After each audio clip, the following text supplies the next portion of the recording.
In the mind of a mailman, I wonder which one was worse, rolling my ankle slipping on that dog crap, or tripping in front of an intersection with 20 people, or the fact that they both happened today.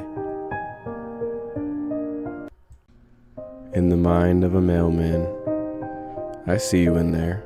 Yeah, I know you want to eat me. It's okay, but you can't have none of these dog treats.